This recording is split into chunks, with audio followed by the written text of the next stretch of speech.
Software reliability and hardware reliability are two distinct concepts within the field of engineering, each with its own unique characteristics and measurement challenges. Software reliability is defined as the probability that software will operate without failure for a specified period of time in a specified environment. It is a reflection of the design perfection rather than manufacturing perfection, which is more associated with hardware reliability. The complexity of software is a major contributing factor to software reliability issues. Unlike hardware, software does not degrade over time or wear out, but it may have faults due to design defects that can cause failures. Key points about software reliability include: no physical wear and tear.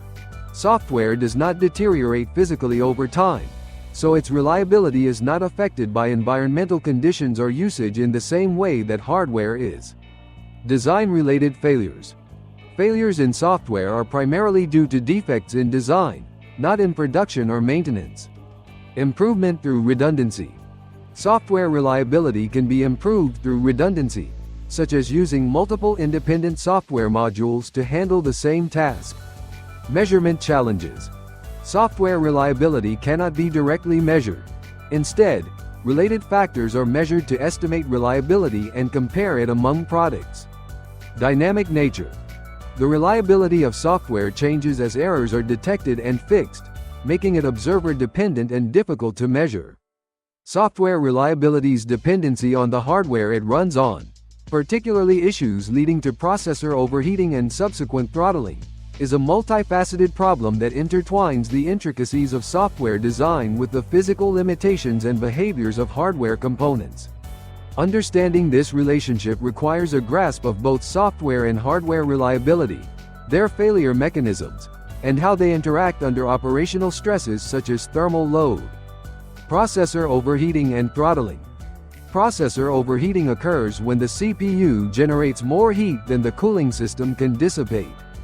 This excess heat can arise from high computational demands placed on the processor by software applications, especially those that are poorly optimized or require significant processing power for extended periods.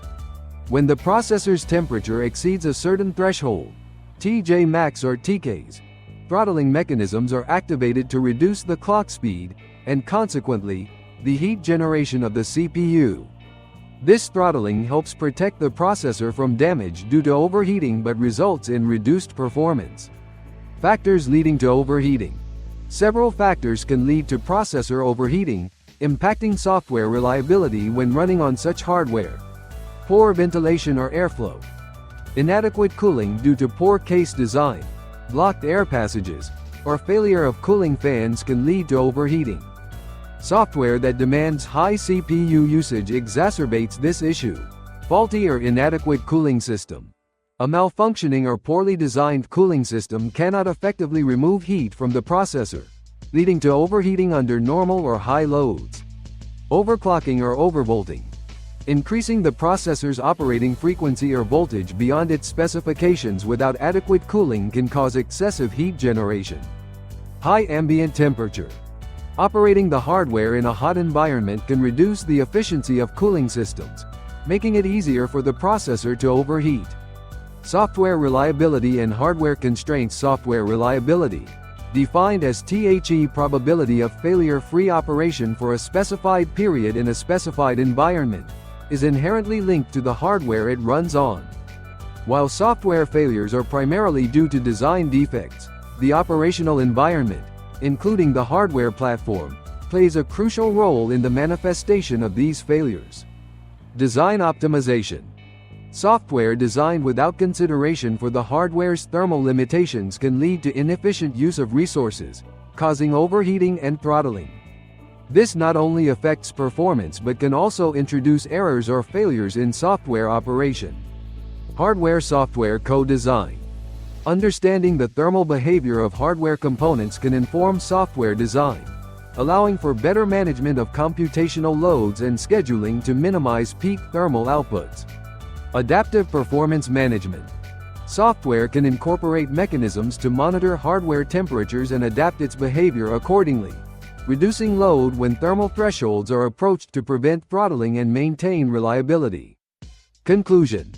The reliability of software is not only a function of its design and inherent defects but also of the hardware environment in which it operates. Processor overheating and throttling are examples of how hardware limitations can impact software performance and reliability. Addressing these challenges requires a holistic approach that considers both software optimization and hardware capabilities, emphasizing the need for designs that are aware of and adaptive to the physical constraints of the computing environment.